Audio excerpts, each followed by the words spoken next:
नमस्कार। बिहार थिएटर कार्यक्रम में आपका बहुत बहुत स्वागत है। आपके साथ मैं हूं आपकी होस्ट अर्पिता। दर्शकों, रंगमंच अभिव्यक्ति का बहुत ही प्रभावशाली माध्यम है। समाज में चेतना जागृत करनी हो या फिर लोगों के मनोरंजन की बात हो, रंगमंच लोगों के दिलों और दिमाग पर गहरी छाप छोड़ता है। आज हम आपको एक ऐसी शख्सियत से रूबरू करवाएंगे जो न सिर्फ रंगमंच की बारीकियां हमें बताएंगे बल्कि अपने अनुभव भी हमारे साथ साझा करेंगे। जी हाँ, हमारे साथ मौजूद है रंगमंच के वरिष्ठ अभिनेता विनीत कुमार झा जी। सर, आपका बहुत बहुत हमारे कार्यक्रम में स्वागत है। नमस्कार। तो दर्शकों, जैसा कि आप जानते हैं कि रंगमंच आज से नहीं बल्कि सदियों से हमारे साथ चला आ रहा है। बात चाहे रामलीला की हो या फिर रासलीला की, इसके पौराणिक होने की कहानी बयां करता है। तो विनीत जी, मैं सबसे पहले तो यही जानना चाहूँगी कि बिहार का रंगमंच कैसा है। दर्शकों को सबसे पहले इसके बारे में बताइए। सबसे पहले तो समस्त दर्शकों को विनीत झा का विनीत अभिनंदन। जहाँ तक आपने बात की बिहार के रंगमंच की, जी, तो हम सगर्व कह सकते हैं कि हमारा बिहार का रंगमंच विकसित है और दिनानुदिन विकास पथ पर अग्रसर होते जा रहा है। यहाँ ये पटना ऐसा शहर है जहां प्रायः हर दिन कोई न कोई नाट्य प्रस्तुति होती ही रहती है, अलग अलग निर्देशकों, अलग अलग संस्थाओं के बैनर तले। जी, जो और एक बात और है, हमारा बिहार का रंगमंच जी, राष्ट्रीय फलक पर अपनी विशिष्ट पहचान बनाने में सफल हुआ है। जी, बहुत बढ़िया। खास करके यहाँ मैं 2-3 नामों का उल्लेख करना चाहूंगा। बिल्कुल बिल्कुल। सबसे पहले राष्ट्रीय नाट्य विद्यालय के प्रथम गोल्ड मेडलिस्ट आदरणीय स्वर्गीय प्यारे मोहन सहाय जी। जी, उसके बाद के दिनों में जिन्होंने बिहार, सच कहूं तो बिहार के रंगमंच को राष्ट्रीय फलक पर एक विशिष्ट पहचान दिलाई, आप हैं। संयोग से हमारे रंगगुरु भी हैं आदरणीय श्री सतीश आनंद जी, जी, जिन्होंने अनवरत कई दशकों तक पटना में निरंतर रंगमंचीय गतिविधियों से पटना को और देश को जी आगे बढ़ाया। तो मैं पटना रंगमंच को जी, एक सुखद स्थिति में देखता हूं बहुत बढ़िया। और आशा है जी, कि हम निरंतर आगे बढ़ेंगे, निरंतर बेहतरीन प्रयोगों के साथ, निरंतर नव प्रस्तुतियों के साथ। यही मेरी शुभेच्छा भी और शुभकामना भी है। जी विनीत जी, आपका भी एक अनुभव अगर देखा जाए तो लंबा अनुभव रहा है। आपने कह सकते हैं कि 30-40 साल तक लगभग इस क्षेत्र में काम किया है। वो कौन सी चीज़ थी, वो कौन सी बात थी जिसने आपको आकर्षित किया इस ओर आने के लिए? देखिए, सच कहूं तो रंगमंच के प्रति मेरा स्नेह जी, उभारने का काम अगर कहूं तो मेरे पूज्य पिताजी ने किया। जी, बाबूजी ग्रामीण रंगमंच से जुड़े रहे। जी, और एक बात बताऊं, सबसे पहले रंगमंच पर मुझे प्रस्तुत भी मेरे पिताजी ने ही किया। असल में होता क्या था कि गांव ग्रामीण नाटकों में पहले होता था, अब भी होता है, जी, जो किसी भी नाटक की शुरुआत मंगलाचरण से होती थी। तो मैं उन दिनों प्राय 5-7 साल का था। जी, जी, तो होता क्या था कि सभी कलाकार नाटक के प्रारंभ में आकर स्तुति गायन करते थे। तो मुझे पिताजी ने, और एंट्री भी गजब है जी, कि मेरी पहली एंट्री माँ शारदे के रूप में हुई मंच पर। मुझे माँ शारदे की प्रतिमा बनाकर मंच पर बिठा दिया गया और सारे पात्र स्तुति गान करने लगे। तो मेरी नाटक की शुरुआत वहीं से हुई और उसके बाद लगातार ये क्रम चलता रहा। पहले मैं ग्रामीण रंगमंच से जुड़ा रहा। जी, जी, तो एक बात और मजे की बात बताना चाहूंगा कि पहले ग्रामीण रंगमंच में होता क्या था कि रात भर नाटक चलता था, क्योंकि ओकेजनल थिएटर हाँ जी, बिल्कुल। दुर्गा पूजा, दिवाली, होली, छठ की रात में होता था, तो रात भर नाटक होता था। तो रात भर तो कोई नाटक हो नहीं सकता था जी। तो होता क्या था कि दृश्य परिवर्तन के बीच में स्थानीय कलाकारों को, चाहे वो गायन से जुड़े हों, कोई मिमिक्री करता हो या कोई डांस करता हो, तो ऐसे स्थानीय कलाकारों को प्राथमिकता दी जाती थी। तो अभिनेता से पहले मेरी उपस्थिति रंगमंच पर प्रायः गायक के रूप में हुई। गायक के रूप में शुरू। उसके बाद अगर मैं इस क्रम को आगे बढ़ाऊं तो मैं पटना आया। अंदर चिंगारी तो सुलग रही थी, बिल्कुल बिल्कुल, शुरुआत हो गई थी अभिनेता तो की। उसको प्रॉपर हवा नहीं मिल पाई जहां मैं रहता था, चूंकि धनबाद में पढ़ाई उड़ाई होती थी। तो उसके बाद मैं आ गया पटना। जी। पटना आया तो यहाँ जो थिएटर का माहौल देखा तो आकर्षित हुआ। तो उन दिनों मेरे एक मित्र जिनको मैं श्रेय देना चाहूंगा पटना रंगमंच में से मुझे जोड़ने का और आदरणीय गुरुदेव सतीश आनंद जी से जोड़ने का, वो मेरे मित्र, मेरे ऑफिस के सहकर्मी थे जुन्नू श्रीवास्तव। उन्होंने मुझे सतीश आनंद जी के साथ जोड़ा और उसके बाद में लगभग 2 दशकों तक सतीश आनंद जी के साथ काम किया। और वहीं से मुझे रंगकर्म की जो भी सीख कहूँ, जितना कुछ भी सीखने का मौका मिला, वो आदरणीय सतीश आनंद जी के सानिध्य और मार्गदर्शन में ही। जी सर, आपका बचपन से ही जुड़ाव देखा जाए तो रहा है इस क्षेत्र में। आपने जो लंबा काम किया है, आपने बहुत सारे नाटक किए हैं, गायन भी किया है। तो नाटकों की बात करें तो कौन सा नाटक है जो आपके दिल के बेहद करीब है, उसका कुछ अनुभव साझा कीजिए। अभिनेता या कोई भी नाटक का कलाकार हो, उसके लिए हर नाटक, हर रोल महत्वपूर्ण होता है। लेकिन जिस नाटक से आपकी खासा पहचान बनती है, वो नाटक आपके जहन में हमेशा रहता है। तो सच कहूँ तो पटना रंगमंच पर मेरी पहचान एक अभिनेता के रूप में माटी गाड़ी की एक छोटी सी भूमिका, मैं 2-4 मिनट के लिए मंच पर आता था और वो भूमिका थी माटी गाड़ी का आर्यक। और माटी गाड़ी का निर्देशन किया था आदरणीय सतीश आनंद जी ने। तो सच कहूँ तो आर्यक की भूमिका मेरे दिल के बहुत करीब था और उसी नाटक से एक अभिनेता के रूप में मेरी पटना में पहचान भी बनी। जहाँ तक आपने बात की अपनी अन्य भूमिकाओं के बारे में, तो माटी गाड़ी का आर्यक, मुक्तधारा का वैरागी, मैला आंचल का तहसीलदार, विदेशिया का विदेशी, और जो मेरे दिल के बहुत करीब था वो एक भूमिका थी कहाँ गए मेरे उगना का विद्यापति को परफॉर्म करना। तो ऐसे कई नाटक मैंने किए, कई सारी भूमिकाएं की, सभी मुझे अच्छे लगे। लेकिन जिन नाटकों का मैंने उल्लेख किया वो मेरे बहुत दिल के करीब था। तो विनीत जी, जब ये आप ये तमाम नाटक कर रहे थे, उस दौरान क्या होता है कि अक्सर जैसे प्रैक्टिस आप कर रहे होते हैं तो आपके साथ कुछ बाल कलाकार भी रहे होंगे, कुछ वरिष्ठ कलाकार भी रहे होंगे, तो उनके साथ कैसे अनुभव आपके रहे? और जब आप काम कर रहे होते हैं तो आप उनसे क्या कुछ सीखते हैं? देखिए, ये एक ऐसी विधा है जी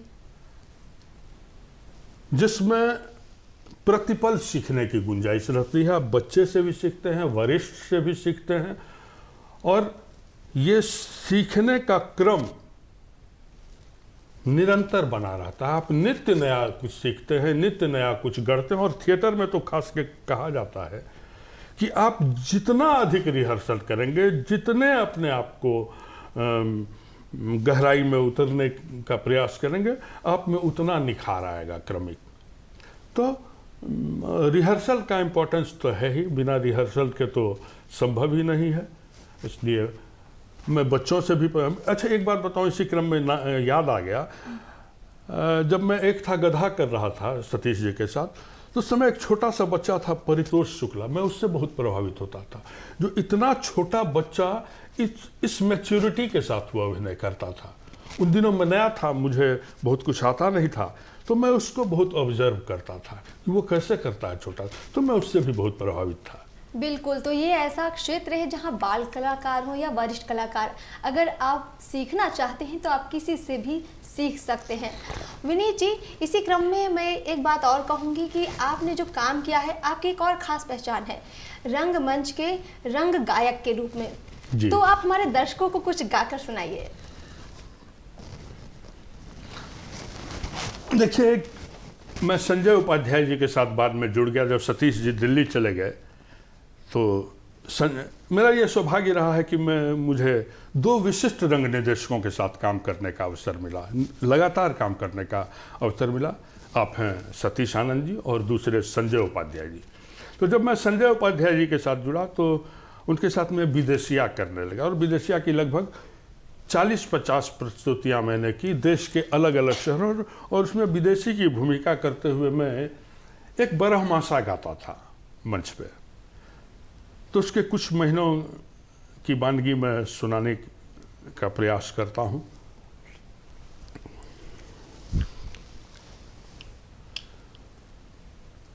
आवेला आषाढ़ मास, आवेला आषाढ़ मास, लगला अधिक आस। आवेला आषाढ़ मास, लगला अधिक आस। बरखा में पिया घरे, बरखा में पिया घरे, रही तन विदेशिया। अरे बरखा में पिया घरे, रही तन विदेशिया। तपिया तन बुनिया में है मोर पिया, ऐतन बुनिया में राखी ले तन दुनिया में, से राखी ले तन दुनिया में। अखरेला अधिक सवनवा विदेशिया। अरे अखरेला अधिक सवनवा विदेशिया। तमाश आई माघवा, मास आई माघवा।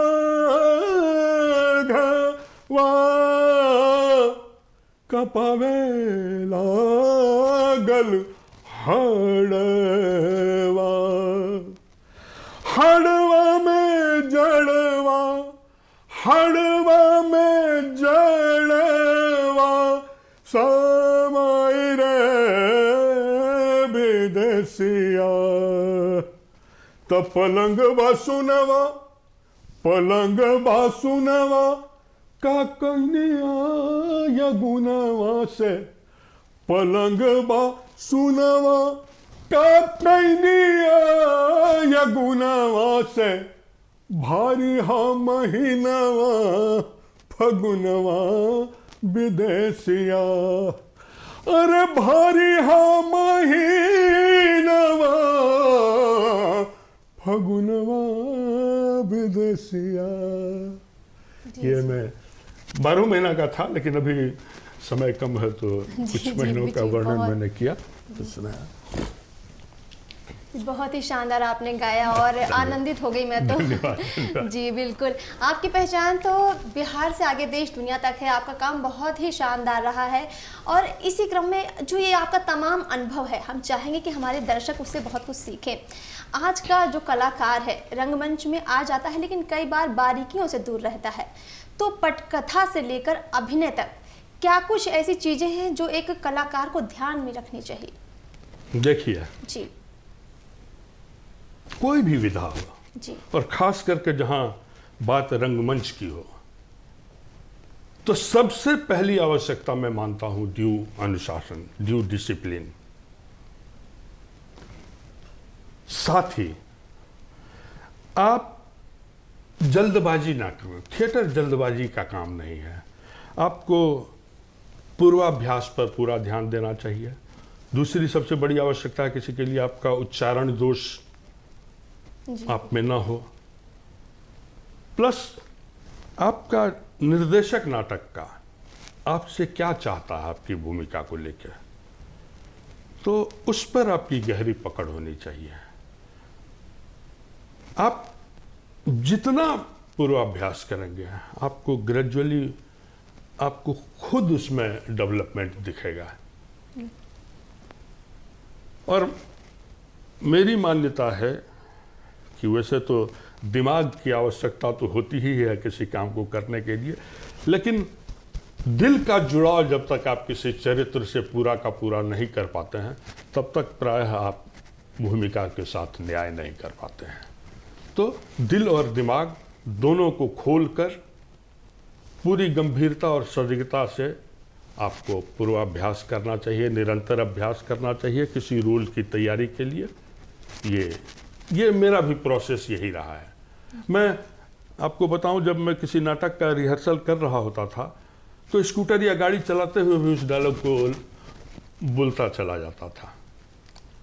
आईने के सामने जाके करता था कि ठीक है, वहाँ तो रिहर्सल में कर लिया, घर जाता था तो आईने के नज़दीक करता था। आपको सच बताऊं तो रात में मैं बिस्तर पर बुदबुदाते रहता था डायलॉग को। तो ये प्रोसेस, इन सारे प्रोसेस से आपको गुजरना होगा, तभी आप अपने आप को तैयार कर सकते हैं पूरा का पूरा। बिल्कुल। तो दर्शकों, जैसा आप देख रहे हैं कि विनीत जी ने बताया कि एक कलाकार कभी रुकता नहीं है, कभी थमता नहीं है। वो कहीं भी हो, कुछ भी कर रहा हो, लेकिन कला उसके अंदर बोल रही होती है, वो अंदर ही अंदर उसमें रमा रहता है। विनीत जी, अगर आज के परिप्रेक्ष्य में हम देखें करियर के रूप में ये कितना बेहतर रहेगा आज के लोगों के लिए? हम इस मामले में सौभाग्यशाली हैं। हमारा पटना रंगमंच इस मामले में यहाँ खासकर इन दिनों बहुत डेडिकेशन के साथ काम हो रहा है। बहुत सारे रंगकर्मी, बहुत सारे रंग संस्था, बहुत सारे रंग निर्देशक यहाँ सक्रिय हैं जो निरंतर बेहतर से बेहतरीन की ओर बढ़ रहे हैं।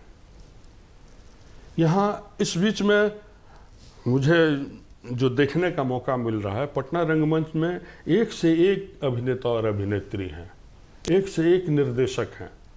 हाँ, भीड़ में कुछ चीज़ ये भी साथ साथ ये भी कहना अतिशयोक्ति नहीं होगा कि कुछ लोग देख के मैंने जबरिया भी कर रहे हैं।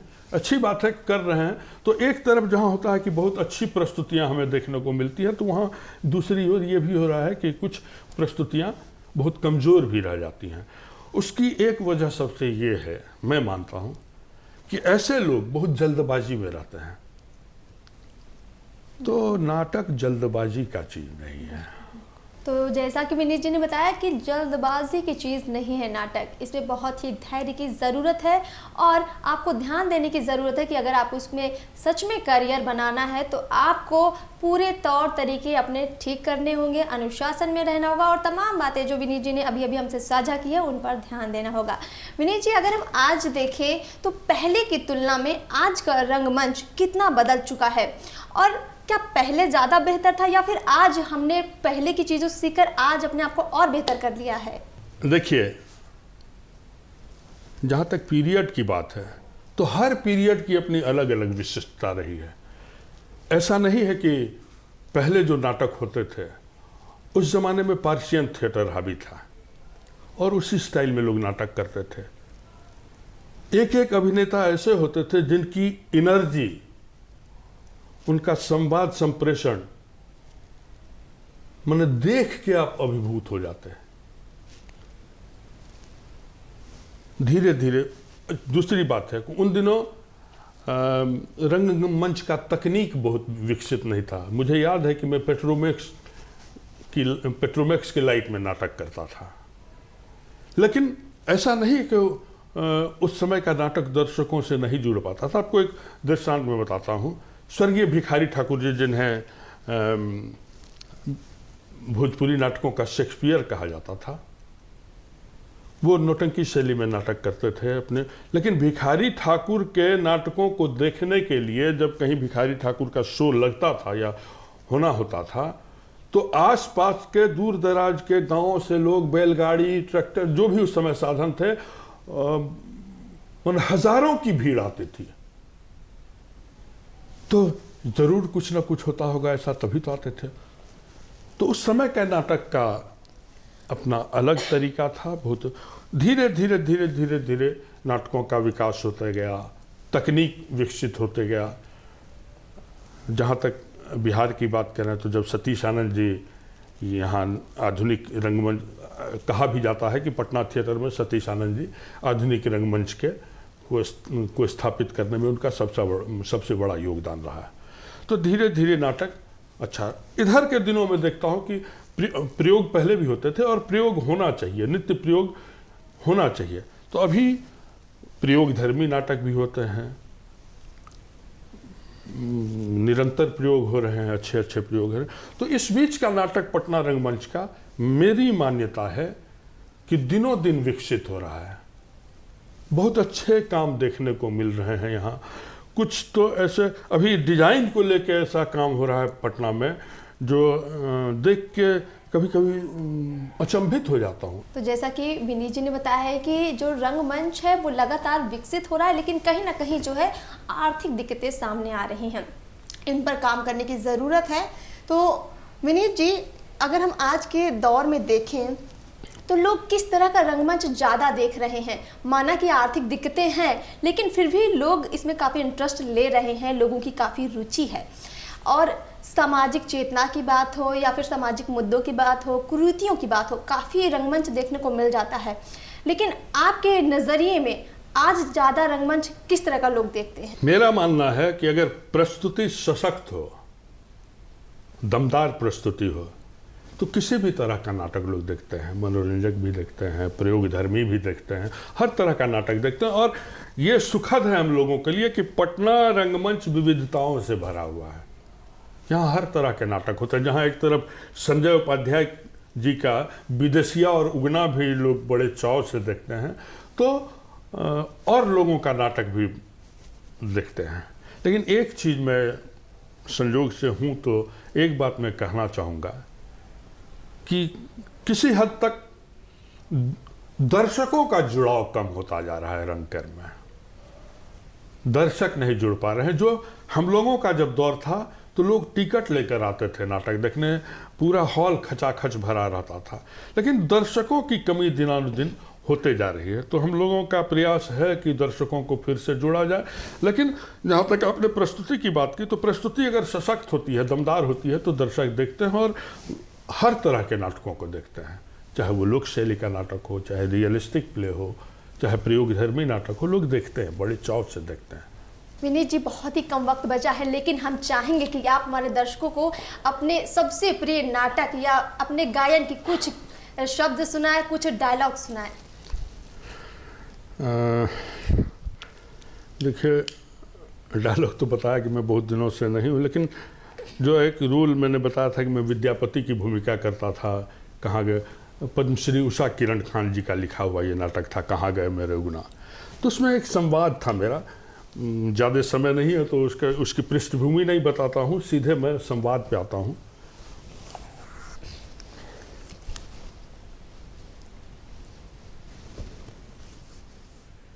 ये कौन सी परीक्षा की घड़ी है शिवशंकर? मैं आग लेकर चला था राजधानी से, क्या राख लेकर जाऊंगा? नियति ने कितना क्रूर मजाक किया है मेरे साथ। मैं गहरे समुद्र में ढकेल दिया गया हूं।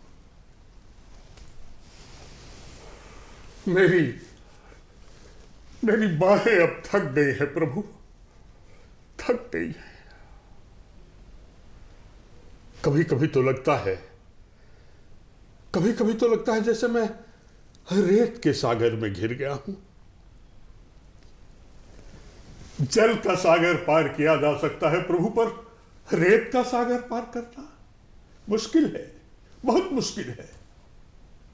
रेत का सागर पार करना बहुत मुश्किल है।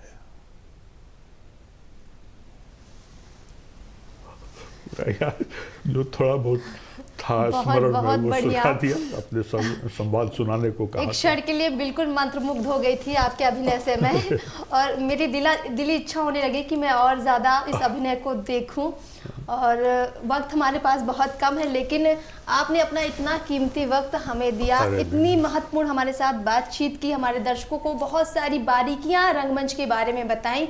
आपका बहुत बहुत शुक्रिया, बहुत बहुत धन्यवाद। तो दर्शकों, अब वक्त हो चुका है आपसे विदा लेने का, लेकिन आप अपना प्यार हमारे साथ बनाए रखिए। दूरदर्शन बिहार पर हम ये कार्यक्रम आपके लिए लेकर आते रहेंगे। फिलहाल हमें दीजिए इजाज़त, नमस्कार।